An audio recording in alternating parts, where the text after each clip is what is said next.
for tuning in to Tuesdays with Taylor. Hi everyone, and thank you for tuning in to Tuesdays with Taylor. Hi everyone. On today's segment of Tuesdays with Taylor. Hi everyone. Thanks for tuning in to Tuesdays with Taylor. Taylor, darling. Hi everyone. Thank you so much for tuning in to Tuesdays with Taylor. And if you notice, today it is Tuesdays with Taylors because I'm sitting here with the beautiful and elusive Brianna Taylor. Hi. And the incredible and also beautiful Taylor Lewis. We affectionately call ourselves the Taylorettes off record.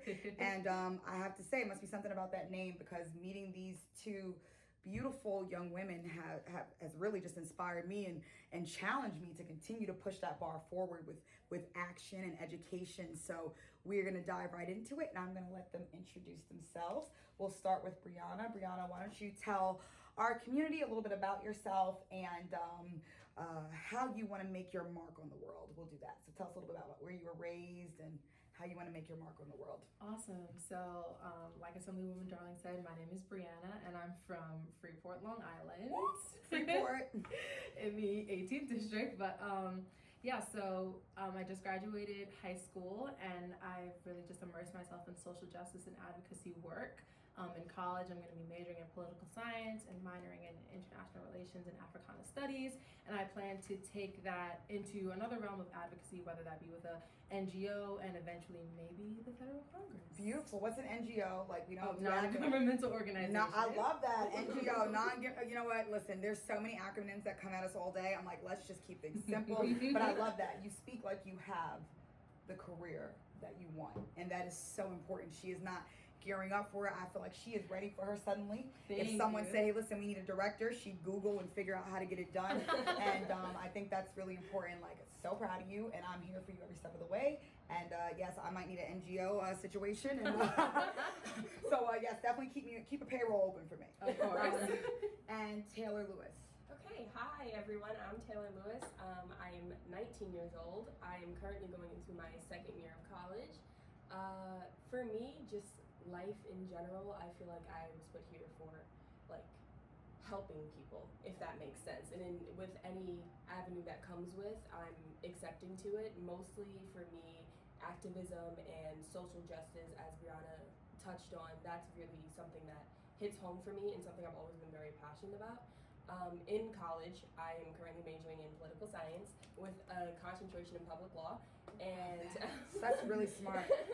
Really smart. No, it is, because like literally, I'm like, I should have went to law school. Like, what is how, thou, thou not? What does this mean? And I'm currently minoring in theater, so that's something that's always been a passion of mine. I just love when people get to come to life on screen and you get to embody something else completely outside of yourself. And like a politician. Yes. You are gearing up for that theater, being able to project your voice. Yes. I had a lot of theater. What I did not have was enough law, I think. So anyone who's interested in public service and anything, just know how to read laws. And I really feel like I'm going to take a beginner's class because you really want to really know and understand it. And we have so much support up in the assembly, but that is a really great combination. I think you really picked your majors in a way that will open you up to everything and anything. So that's really important. I think taking any avenue you can to affect change is important. And so for me, I never want to box myself in. And I think as Black women, we're always finding ourselves in a box.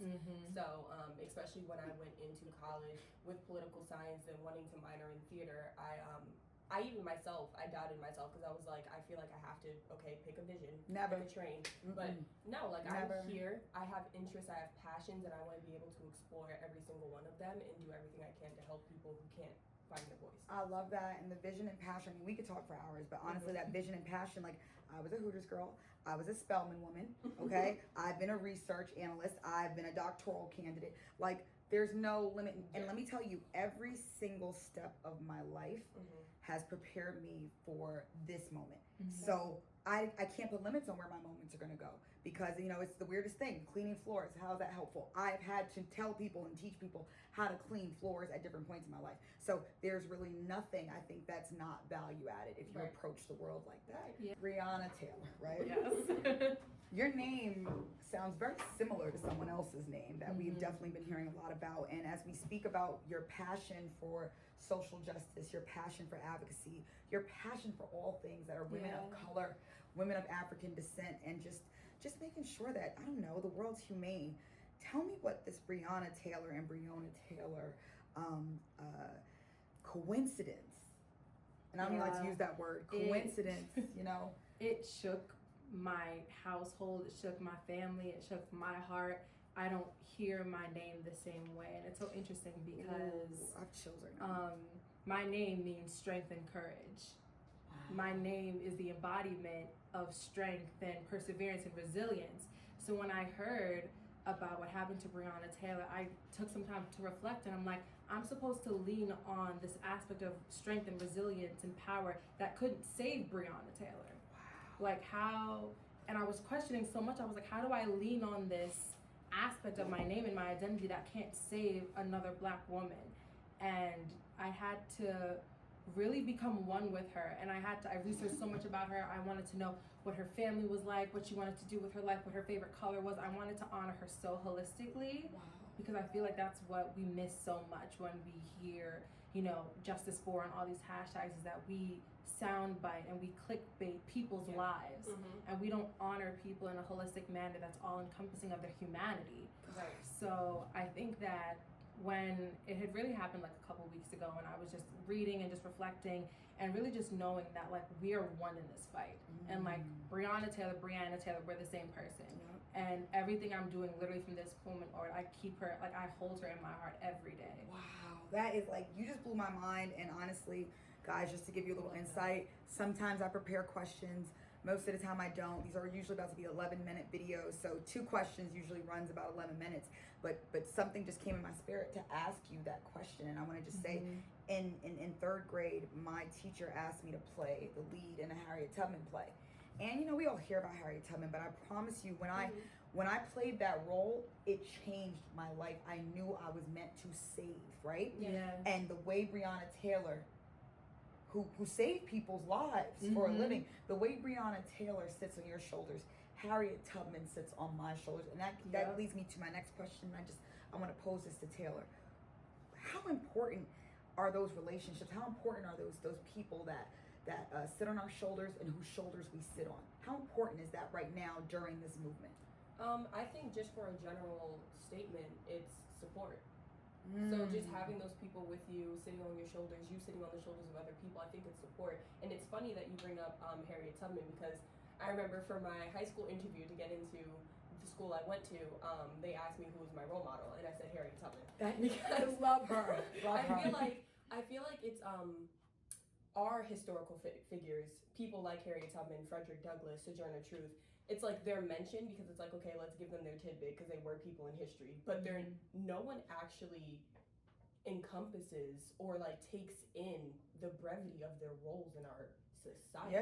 Yes, people like, do. You do, I do, but publicly that needs to be more. Publicly, yes, and in the school but we system, do. and like within our society, because Harriet Tubman saved lives. She saved this country. She saved this country. She's a risked her war life. hero. She's a veteran and had to fight for that right when she won battles. And I'm telling you, those days when I'm tired, which isn't often, thank God. And that's why I know I'm doing God's work, because He infuses me with an energy I don't know where I get it from. But when I feel like I can't go on, I feel like I can't do something, I'm like, what was Harriet's walk through the woods by her, well, no, not by herself, with the Lord, as she walked to free people with no Google, no Netflix, no car, maybe no shoes. I said, if she could walk back and forth to free people, you can get up and go to this event. You can go to this food drive. And that's the fire that's inside of me. That's the fire that's inside of you. That is the fire that's inside of you. And I know that that's the fire that's inside of you. Taylor, I think that word support is so real right now, especially as we are in the middle of a movement, which I want to say some experts said needed to happen and predicted would happen. I heard this about maybe 8-9 months ago. I had no idea that even within my first term, we would have another civil rights movement. I said, how are we going to ignite the civil rights movement. That sounds like a lot of work, but you know what? I think God had other plans, and this is the momentum in the life we live in. So as we speak about the movement, what is the movement to both of you individually, right? And what are we asking for? Like, what do we want to happen? And I don't want the open constructs of like justice and peace and equity, way too broad. We need to figure out what are those things that you feel right now today, you own the world, what would you do to really push our agenda forward once we establish what is the agenda? Right. So I'll let Taylor, you just spoke, but I'll let Brianna. Okay. I think, well, one of the biggest things I think that has been a conversation during this movement is that we've really been analyzing the differences between Black and brown and white communities. And we've been looking for the tangible differences, what's making these communities so segregated and so different. So I think when we're talking about like actual tangible and legislative change, you know, the reasons why you don't see cop cars patrolling white communities, or, you know, the reason why you see like white children having more resources, that's money. That's money that Black and brown communities and Black and brown schools need.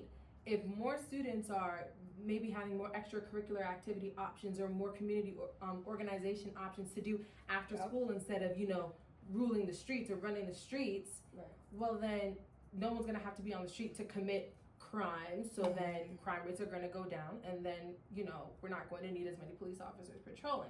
But then we have to question, you know, what the purpose of really this police patrol is. Is it safety, or is it a format of control? And I think that's also something that I think mindset of how our government systems and institutions have been built. Because if we have systems that are built off of the control of a group of people, you know, money and resources isn't going to change that, because that's a mindset. That's a heart change. That's a heart shift. You are dropping some serious serious wisdom. And so you rule the world, and you're like, we have to address first the core, the mindset. And then once that mindset is addressed, now we can look at how we're allocating our resources. And I think that I want to add to that, consistently analyzing it. Yeah. I feel like so much, I mean, I've felt this at institutions that I've attended, organizations I've worked for. Somebody will come up with a protocol, and some are really good at this, where you can see the revision date. Some will come up with a protocol, and then you don't see a revision date for years, if ever. Like, the world is fluid. We are constantly changing, and to say that things are going to stay like this, you're saying that we're starting with a great baseline to even begin with. Right. So there needs to constantly be this collection of data, evaluation, assessment, and then just shifting. So we can keep doing this and not this. Where's the progress? We are talking about the same things that we've been talking about since, I swear, we've had language. So it's like, what are we doing at this point? Right. What are we doing at this point? So I love that. I love attacking the mindset and then deciding, okay, the mindset's attacked. Let's look at these protocols. Let's look at where we're allocating funds, and let's make sure that we're dealing with a scale that's a little more like this and not so much like this. Right. Because if you think that there's not going to be things jumping in that gray area, exactly, there are going to be things jumping in that. Right. Okay, so Taylor, same question. Take it away. Okay. So I think for me, yes, justice, like being able to move within society without my skin being the first thing you notice about me, those are all things I'm very passionate about. But quite honestly, I want people to see our humanity. Look at me and still realize that I'm a human being. Stop acting as though even where I come from, my zip code, my skin tone, that changes my human nature. Yeah. Like, so if you ruled the world, the first thing you would look at, that core thing, would be humanity. Yes, I think that's also the way we get things done. When you can see the human in someone else, that comes from a place of like respect and love.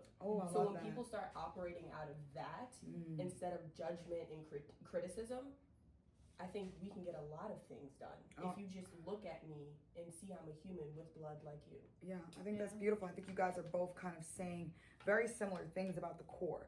We said mindset at the core, Brianna, and you're saying humanity. Yeah. So we want everyone to have a mindset that incorporates humanity. Yes. Right. I think that even the most difficult person in the world has someone they love, usually someone they care about. And I'm happy you brought that up, because in my role, there are going to be days when people say things or people bring an energy towards me that I don't particularly enjoy.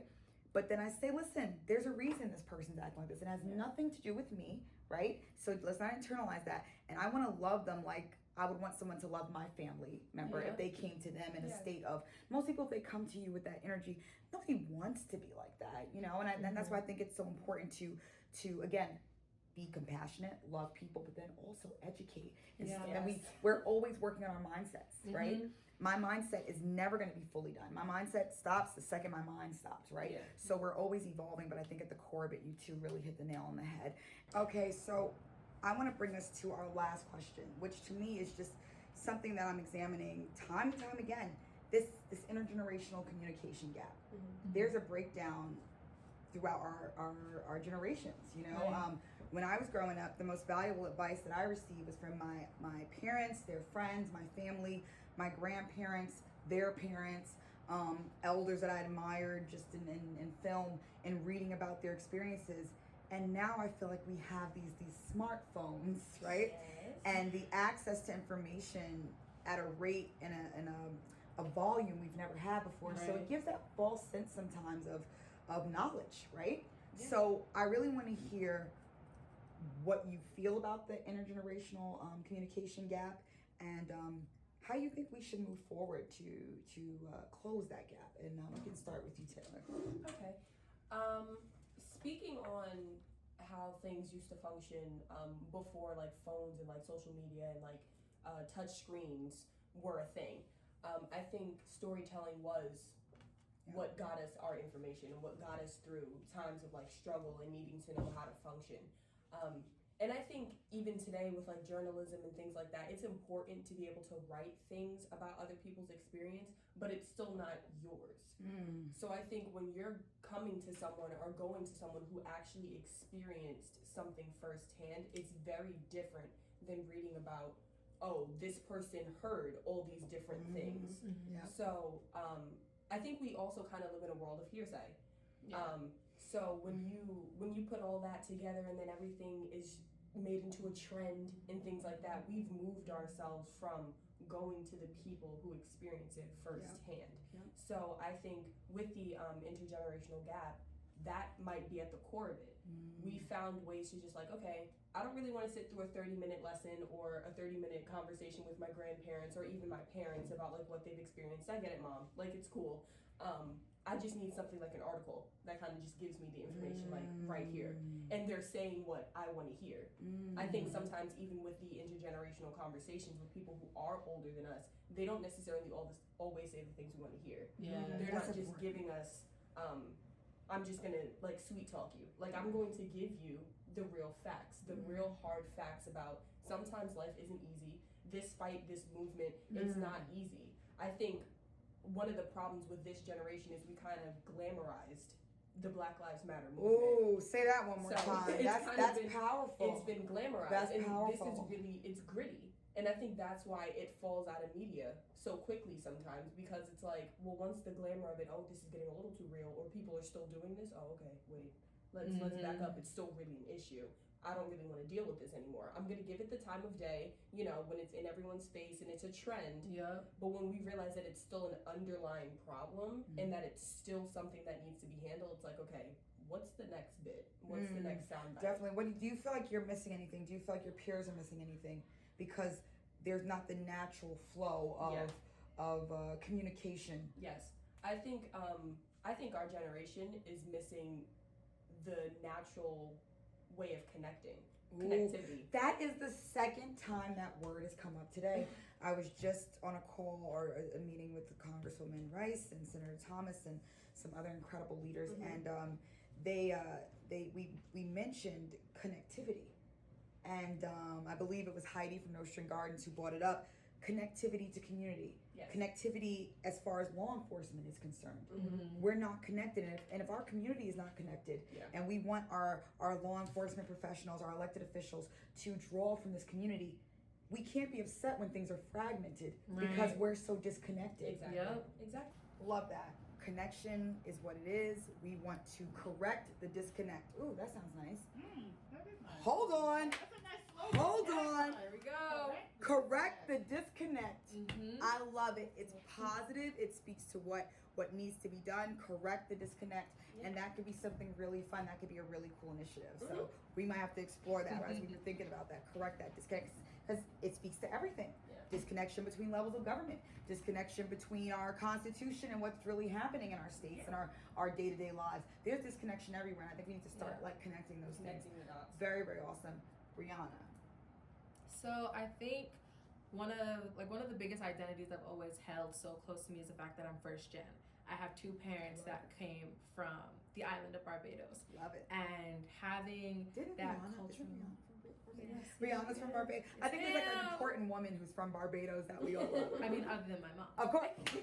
Love her mom. Shout out to you. Yes, love Taylor Lewis. Mama Lewis is right behind us while we film, because that's what a parent does. You see her daughter, you see her. She hasn't left her alone yet, and I love it because they're connected. That connection is real. I love that. So go ahead. I'm sorry. Yes, no, of course. But I think the education that I've gotten that has been from a culture outside of the U.S.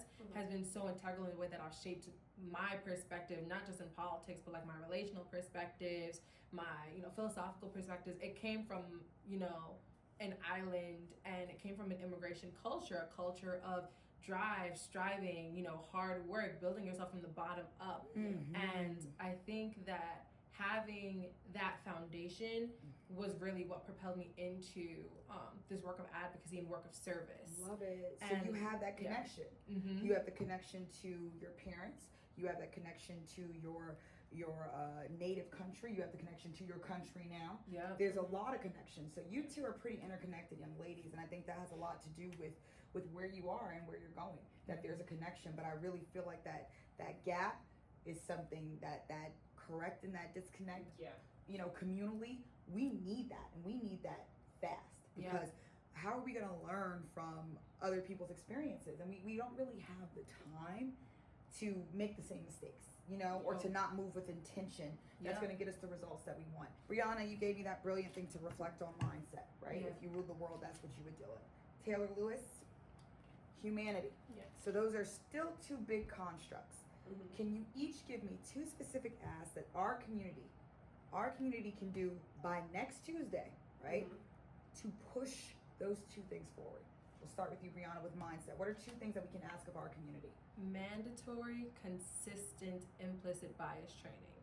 Implicit bias training was one of the most mind-changing experiences I think I've ever done, because it forces you to do the unpacking that a lot of people don't feel like they're ready to do or don't feel comfortable doing. It forces you to look under the surface level of these issues. So it's not police officers are in Black and brown communities. It's why police officers are in Black and brown communities. It's why Black and brown youth are getting stopped so often. It's why I find one skin color a threat and why the other one isn't. It's what society has shaped my mind to think. That's been implicit.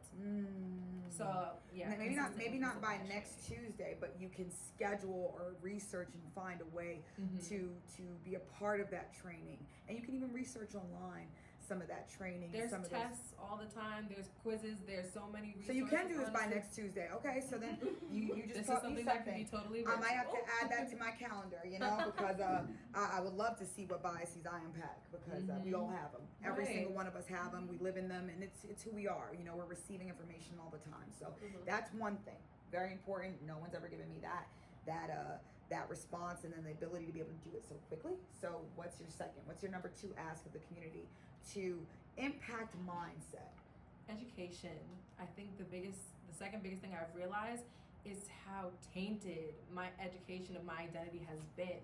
We know Martin Luther King, Rosa Parks, and maybe a little bit of Malcolm X, but we don't know Shirley Chisholm. We don't know Bell Hooks. I learned about the woman yesterday, Mary Ellen Pleasant. And I'm just like, whoa, this woman amassed a fortune of $30 million, which is like $697 million right now. And she freed so many slaves. And she did this. She amassed property, she amassed all stuff. And I've never heard of this woman in my life. No. There's so many people outside of our top 10 that we rely on, almost like the tokens that are given to us, during certain times of the year.